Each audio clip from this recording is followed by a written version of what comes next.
Kalau orang di bawah sumpah itu kemudian memberikan keterangan palsu, ancamannya berat, men. 7 sampai 9 tahun.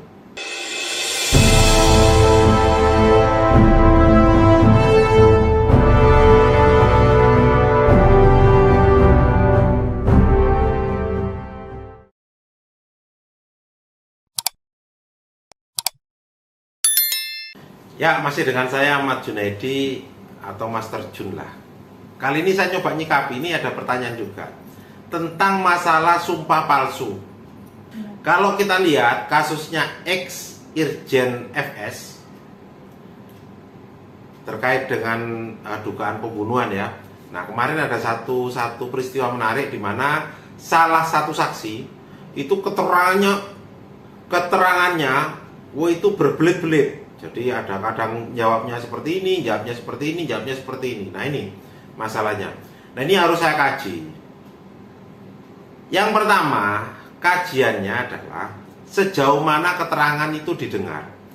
Jadi orang itu untuk jadi saksi di pengadilan, dia kan harus disumpah. Nah, kalau orang di bawah sumpah itu kemudian memberikan keterangan palsu, ancamannya berat, men. 7 sampai 9 tahun ancamannya.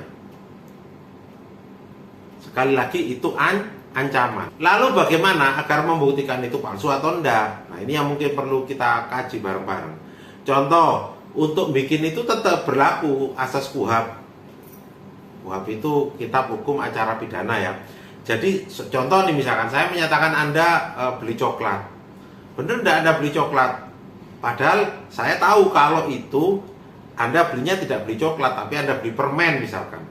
Nah, harus ada bukti yang lain. Contoh, ternyata CCTV-nya itu buktinya permen, bukan coklat. Anda menyatakan Anda beli coklat. Nah, itu masalahnya di situ. Jadi keterangan palsu di bawah sumpah.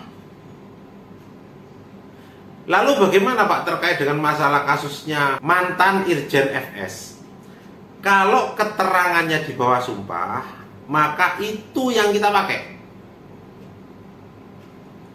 Jadi BAP di kepolisian, di kejaksaan itu merupakan alat bantu. Nah, keterangan Anda lah yang ada di pengadilan, itu yang didengar. Karena banyak juga kan yang kita lihat bareng-bareng. Contoh, sudah sampai pengadilan, BAP-nya dicabut. Berarti kan keterangan yang lama-lama dicabut. Kenapa kok dicabut? Karena pada waktu memberikan keterangan lewat intimidasi misalkan. Bisa jadi. Saya pernah juga menemui seperti itu. Jadi akhirnya seluruh kesaksiannya itu di pengadilan dicabut. Jadi dia memberikan kesaksian sendiri. Jadi dia memberikan kesaksian sendiri di depan pengadilan, di bawah sumpah. Nah, itulah yang berlaku. Lalu bagaimana dengan kasus FS ini? Nah, kalau sampai saksi menyatakan kondisi palsu, keterangan palsu, maka dapat dilaporkan. Siapa yang melaporkan? Banyak. Contoh misalkan kayak FS misalkan, itu adalah para tersangka, terdakwa boleh melaporkan masalah keterangan palsu asal jelas kerugiannya. Itu boleh. Tapi bisa jadi Mr. Susi ini bisa selamat.